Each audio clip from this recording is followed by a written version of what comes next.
Welcome to the BrainTap podcast, here to help you relax, reboot, and strengthen your overworked brain. Your host, Dr. Patrick Porter, has been developing cutting-edge brainwave training technology for 3 decades.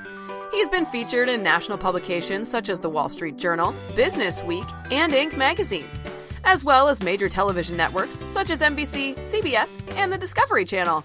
Dr. Porter's latest development, the BrainTap Pro mobile app, can help you sleep better, lose weight, de-stress, quit smoking, or kick any other bad habit, all while increasing your energy, mindfulness, joy, peak performance, and more. Take the free BrainTap Pro Challenge. Simply register at braintap.pro. That's braintap.pro. On the BrainTap podcast, Dr. Porter brings together a team of experts to share up-to-the-minute news in neuroscience, brain training technology, along with how mindfulness and meditation can be used to improve your life in ways you never imagined possible. And now, here's your host, Dr. Patrick Porter. Hello, this is Dr. Patrick Porter, and welcome back to BrainTap Radio. Today we have a very special guest, someone who's a #1 celebrity life coach. So when you think about it, if you're not a celebrity, don't worry. He's going to give you some tips and how you can help out in your personal life. But I want to welcome Patrick Wanis. And if you can tell us a little bit about what makes you, Patrick, what makes you who you are. I mean, when we were searching out for experts in this field, your name kept popping up over and over again. So tell us a little bit about yourself. I help people change their behavior. I help you change the way you think and feel, so that you'll take new action, get new results. Ultimately, we're all looking for the same thing, what we usually describe as either inner peace or happiness. And often we become deluded about what it takes to get there. What I'm really trying to do is undo a lot of the programming that you've already been given. The way you've been programmed often is faulty. Sometimes it's because of the result of what other people have said and done. Ultimately, it's because of our own childhood misinterpretations of the things that happen around us and the things that happen to us and the things that we wanted people to do that they didn't do. That's great. Well, tell me a little bit about yourself and how you got into this field, because of all the things you could have been doing on earth, what made you a celebrity expert in dealing with people's problems and helping them create solutions? Well, yes, part of my brand is being a life coach for celebrities. However, I help people from all over the world, all different backgrounds, all different ages. I have clients that are age 7. I have clients that are age 67. I have clients in Russia, South Africa, Japan, the UK, Canada, Australia, and across the United States. And what I'm basically doing is, as I said a moment ago, helping people to change the way they think and the way they feel. Not negating what you think or feel, but helping you to create a new program. Now, you said, well, how did I get to work with celebrities? Basically, it was because of a director of one show who then brought me to work with Hulk Hogan. And then from working with Hulk Hogan, I started working with many other celebrities. And along the way, I've identified, for example, the top 20 psychological issues that face celebrities. But here's the most important thing, Patrick. We all have ultimately one core issue that's common to everyone, and that is the subconscious belief there's something wrong with me. I'm not good enough. I'm not lovable. I'm not worthy. I don't belong. I'm an outsider. They're all different expressions of the core issue that we all have, which is often summed up as shame. Shame is there's something wrong with me. I'm not good enough. I'm not worthy. I'm not lovable. Celebrities have that. It doesn't matter how successful the person is, how much money they have, we all have this deep issue that says, maybe I don't deserve this success. Maybe I don't deserve the love. Maybe I don't deserve this relationship. Maybe I don't deserve all the good things that life has to offer. That's great. Now, we know that there's so many different things that you could work on with people, but I know you've written some books that they can find out about on your website. But in general, when you started working with people in these core issues, this one core issue or how it's happening, what techniques have you found to be most useful? Well, it's interesting because I think we've got similar backgrounds in the sense of you're an expert in neuro-linguistic programming, correct? Yeah, well, I use it.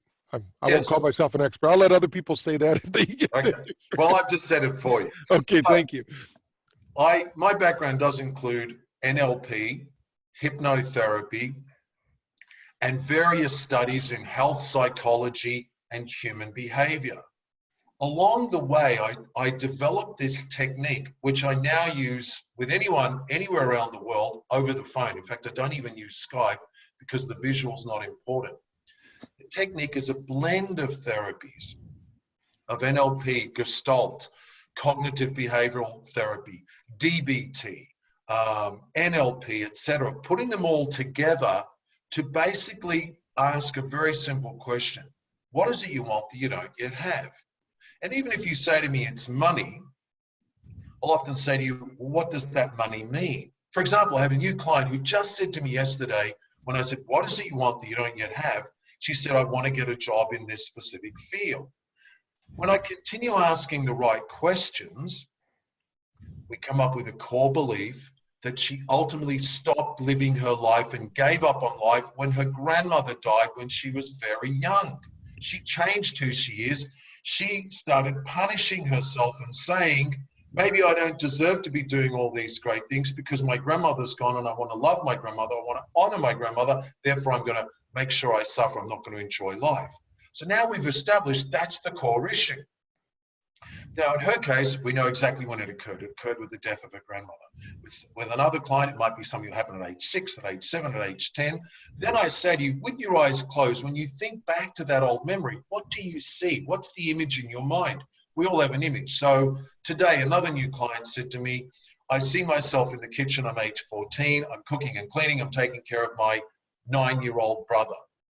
From there, I start a conversation between the adult client and the younger client. So let's say I'm working with Mary. So I'll say, there's little Mary.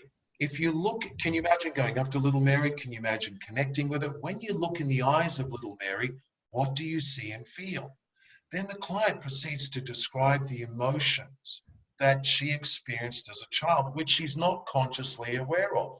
She articulates those emotions and we validate those emotions. Now, maybe you can expand on this, but there was a recent study that revealed, and this explains why the technique works, that when you're able to label the emotion, your brain changes and it doesn't have the same power over you. That emotion doesn't have the same power over you. Just by articulating emotion, its control over you lessens. So I go through and we identify all the emotions that this person experienced in this incident, as well as the interpretations they made. Patrick, when you were a child, you experienced things. You made interpretations about them from the mind and the brain of a child. The problem is that those interpretations become subconscious beliefs that drive our behavior for the rest of our life until such time as we find the right tools to change that behavior, to change the belief and to articulate all those emotions. And ultimately, we go to the next step, forgiveness. Forgiveness of self, forgiveness of the person that did something to us or failed to do something that we wanted and expected. So notice the process. Identify what is the core belief. Identify when was that instigating incident. Go back. Don't relive the incident. Look at it from a third person and come in with knowledge, insight, and wisdom about what did this child experience? What did they end up concluding? What emotions did they take on? And help them to forgive the person that did this to them or didn't do it. Have compassion for that person and have compassion for oneself. And now a new belief is created.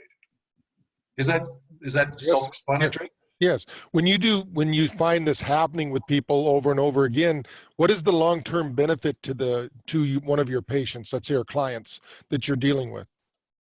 Well, the long-term benefit for everyone is really pretty much the same. Once you remove a negative core belief, the person's free to express their own potential.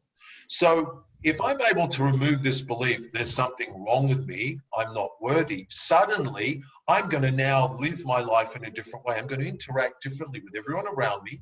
I'm not going to come from a place of desperation, anxiety, self-sabotage, self-loathing, victim blame. I'm going to show up as I am. I'm going to say, here's what I have to offer the world. Here's my gift. Here's what I can do. And I'm going to start living my purpose. So the long-term benefit is the person often describes immediately I feel relieved. A burden's been taken off me. Then the belief suddenly is, I am worthy of expressing love. I am worthy of being loved. I'm worthy of expressing all of me. Because ultimately, I teach the role of a parent is to give everything to the child that he or she needs to realize his or her full potential. So what's our purpose? Realize our full potential, make a difference in other people's lives. The long-term benefit for my clients is that they're set free from their own limiting and controlling emotions and beliefs which don't serve them. Have you seen in your experience that when working with these people, whether it be by phone or in person, that you're able to teach them something they can take away and then use the rest of their life? Or is this something that takes a special person like yourself to do? That's a great question, Patrick, and here's the answer. You just said, is it something I can teach my clients in the moment that they can apply again and again? Yes, it is. And here are a couple of the things that they learn in each session. Even if we've had 3 or 4 sessions, these things, these principles, these foundations will be repeated and reinforced. Number 1, we're all human beings. All human beings make mistakes and are imperfect. Therefore, number 2, forgive yourself for being human, forgive others for being human. Why do I say forgive yourself for being human? Because we create expectations. So number 3, we could say, be aware of your expectations. Most of our misery comes from the crazy expectations that we create for ourselves and which we place on other people, that they can't live up to it. The next one is forgiveness. Forgiveness of yourself, forgiveness of other people. Then the next one is compassion. Compassion for yourself, compassion for other people. Many years ago, I used to believe that you couldn't express compassion to someone else unless you expressed it to yourself. Then I realized there are people who are really kind and generous to other people, but not to themselves. So they don't have the full experience of kindness and compassion until they show it to themselves. So now I teach my clients, if you want to overcome shame, if you want to overcome guilt, if you want to overcome the mistakes you make and the judgments you've made about yourself, begin with compassion for yourself. Compassion simply is, I feel your pain and I want to relieve you of that pain. If I apply that to myself, I say, I recognize I'm in pain now. Why? I'm feeling sad, I'm feeling angry, I'm judging myself. I'm human, I make mistakes. I'm going to learn from those mistakes. That's another principle I teach. Learn from your mistakes. Rather than beating yourself up, ask yourself, what did I learn from what I just did? I just screwed up. I said the wrong thing to Mary Jane. She's now hurt. What can I do to resolve this? And what can I learn from this so that I don't do it again? So there's some core values and core principles that you can apply again and again and again in life. And obviously, some of the ones you're already aware of is that your thoughts will create your emotions, and sometimes your emotions will also lead to certain thoughts. And in turn, that creates a behavior. That behavior determines a result. So if you want to change your results, you got to go back and say, well, what am I thinking? What am I feeling? If I'm thinking I'm not good enough, I'm not even going to try, or I'm going to sabotage it if it succeeds. If I'm feeling afraid and anxious, then I think, well, how am I going to operate? If I'm feeling anxious, there's a thought. My world is out of control, and I'm trying to control things that I can't control. So again, there's all these values and foundations that I teach my clients that are lifelong principles that can always be applied in any situation, in any relationship, whether it's a romantic relationship, a relationship from parent to child, from child to parent, or in a business setting, between a husband and wife, between a CEO and a boss or another boss, or between a team. These are all just foundations and principles that are really powerful. I'm sure a lot of our listeners are saying, wow, I'd like to learn that for myself. And I know they can get a hold of you. So share with us a little bit about how they can get a hold of you, and that there's some gifts maybe on your website we were talking about. So why don't you share some of that information right now? My website is patrickwanis.com. There's a contact page there if you need to contact me. You can obviously go to my website and book a session. You can find me on Wikipedia. You can find me on YouTube. You can find me at Twitter at behavior_expert. You can find me on my own YouTube channel to look at videos. In terms of what I can give to you right now, I have written 1,088 articles. articles at this moment, and each article is about 1,200 words. I've written 600 success newsletters. I write a newsletter every week. These are all free resources of information that I share. On my homepage, you can click the link and take a free breakup test. If you've just ended a relationship, or you're in a relationship and you're still not over an ex, you can go through, take this breakup test. It's free. You get a customized report. Then I have a new program called Get Over Your Ex Now. It's 8 hours of audio. That's basically first understanding yourself, understanding the dynamics of relationships, and then setting yourself free from the past through forgiveness, going through the grieving process, etc. I even have free downloads such as a free hypnosis download if you're a woman who's struggling to get pregnant and you've been trying but you haven't fallen pregnant yet. I also have that. So I'm always looking at ways of how can I give more? How can I give back? That's great. So people can go there, get the resources. We're going to put all that in the copy of the podcast too. If you're listening to this while you're driving or something, go home, get on the podcast. We'll have all that there so they can learn from you.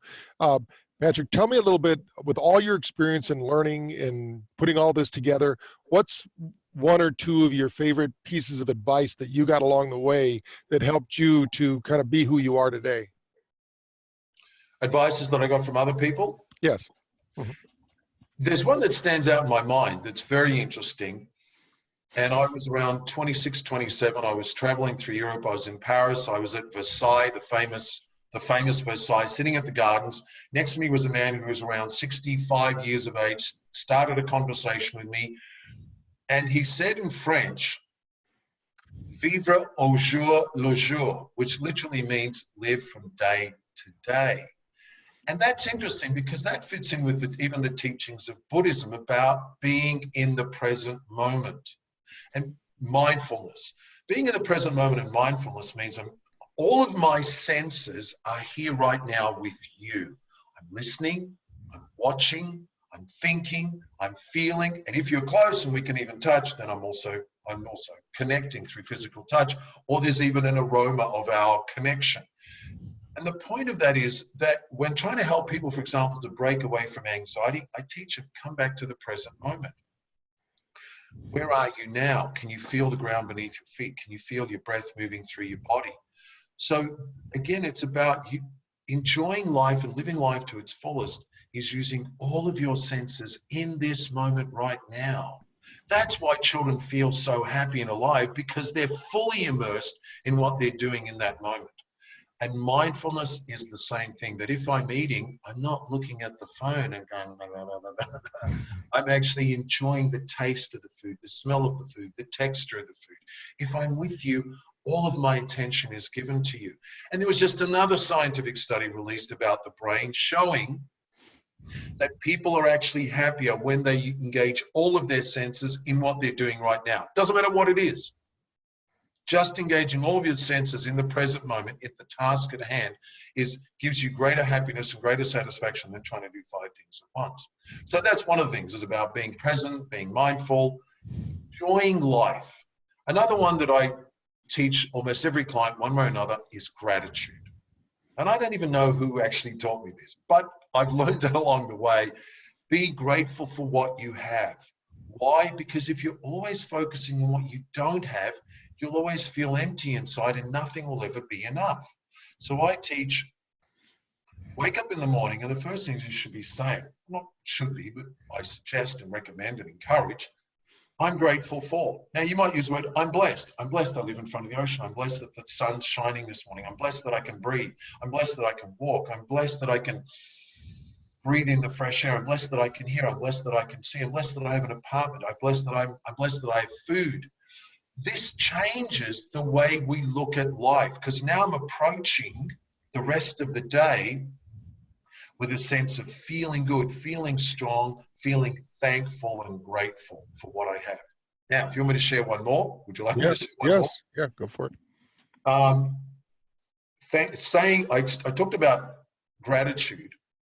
Gratitude moves on to another step, which is learning to say thank you to the people around you. This is such a powerful exercise that I now teach in a corporate setting, which is find a person, anyone in your life, your husband, your wife, your son, your daughter, your colleague, your team member, and write them a short note that says thank you and says, Patrick Porter, thank you for giving me the opportunity to be on your show today. Why? Because I'm able to share my message. And because I'm able to share my message, I get a sense of satisfaction and fulfillment. I feel like I'm living out my purpose. So thank you for having faith in me. Thank you for believing me. Thank you for sitting there and listening while I ramble and speak so that I feel that what I have to say is significant. Thank you for the respect you've given me. Thank you for the generosity. You are an important person in my life. Now, if you receive that sort of thank you email, it changes you. It's obviously going to change our relationship for the better, but it makes you stop and think about your qualities. If I'm saying to you, you're kind, you're generous, you're respectful, you listen, you're open, you're understanding, you're warm, you're sincere. That's what I read about you, Patrick Porter, right now as we're having this conversation, even though I'm the one doing most of the talking. I read that about you. So thank the people around you. Just even if every day you could thank one person, all these people around you will be so deeply moved. There is a lady that is the secretary and executive assistant of the condominium building in which I live. When I sent her this message, she wrote back and said to me, I'm in tears as I'm writing this. All I ever hear from people is complaints about what's going wrong. No one ever says to me, thank you. You don't understand how important and how much this means to me that you acknowledged me. So again, we can either affect people in a positive way or we can infect them.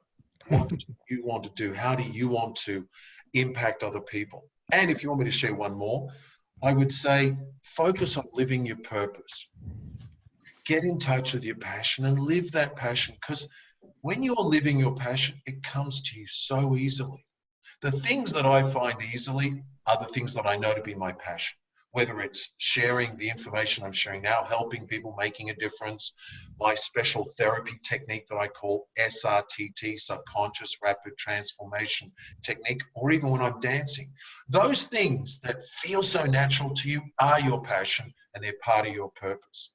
And one more, if I can share one more with you. You asked about some things that I've learned that I also share and teach. And one that I really want to make sure I mention is what I call the law of deservedness. And I can explain this two ways. I can explain it metaphysically and from a clinical psychological perspective. Metaphysically, we're saying that if you don't subconsciously believe you deserve something, you're either going to take no action, or if you do take action, you'll get it, you'll sabotage it, push it away, you won't enjoy it. From a psychological perspective, the law of deservedness is exactly the same. If you believe there's something wrong with you, you don't deserve love, you don't deserve joy, you don't deserve success, you don't deserve happiness, you'll find ways to sabotage yourself in life.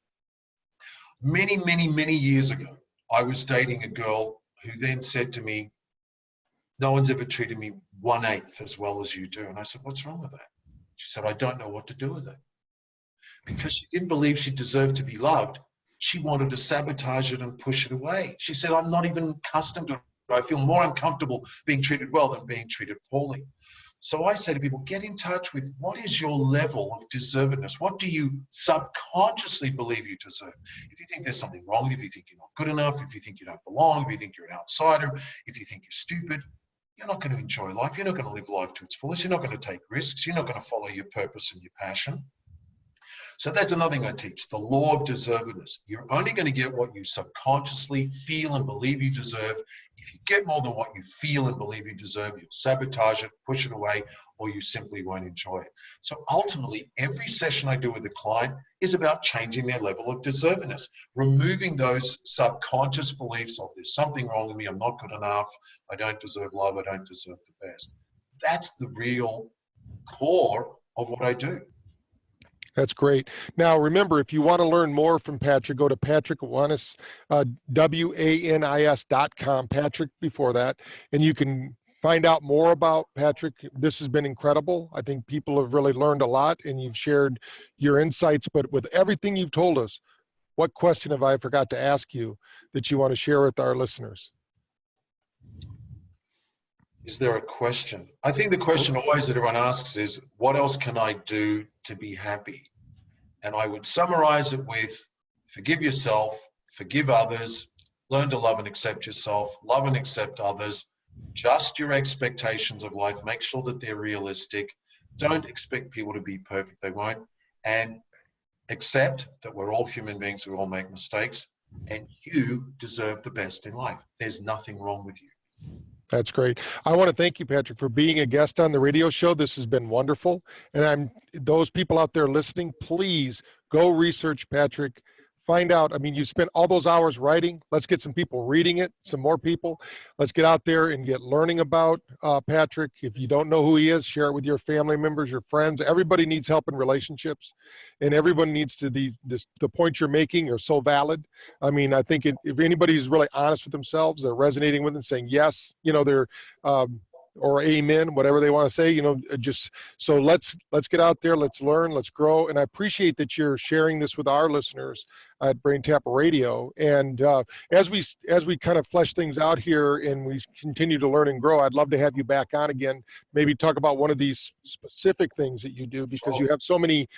We talked kind of vague here. You have so many things you do, but maybe we can talk a little bit more specifically about relationships, because we have people all the time asking, how can I create a better relationship? And I know you have some insights about that on your website so people can learn about it. But for example, two quick things. Number one, in any relationship, be aware, are you playing the victim, or are you willing to accept responsibility for everything that happens in your relationship? Because you come from a different place. I'm not responsible for that person's actions and behaviors, but I'm responsible for my own way that I respond to them and react to them. The second thing, I was just on a TV show talking about Valentine's Day and the 6 languages of love. Become aware of, what do you need so that you feel loved? Do you need someone to say, I love you? Do you need someone to give you gifts? Do you need someone to do things for you? Do you need someone to spend quality time for you? Or do you need someone to hold you? Or do you need to actually enjoy cooking and enjoy food together? These are 6 different languages of love. Get clear about what are your languages of love, what are your partner's languages of love, and speak to them in their language and ask them to speak to you in your languages of love. Then you'll feel more loved. Well, that's great. Great information. I'm sure we could press a button and keep you talking all day. So it's very good, and I appreciate it. And I know our listeners are going to go check you out, get on your mailing list, start getting those newsletters you're writing, start learning more about you. And for those out there listening, I appreciate you being on the call and listening to the radio show. And next week, we'll try to bring you someone at this caliber. It's hard to find someone with as much knowledge and resources as you do, but I appreciate you being on again. And we look forward to meeting you in person sometime when we're out there and about. So please. Thank you. Thank you, Patrick. This show has been produced by Market Domination, LLC. To discover how you can have your own show completely done for you and turn it into a real published book and become the authority in your marketplace, go to www.marketdominationllc.com/podcast offer.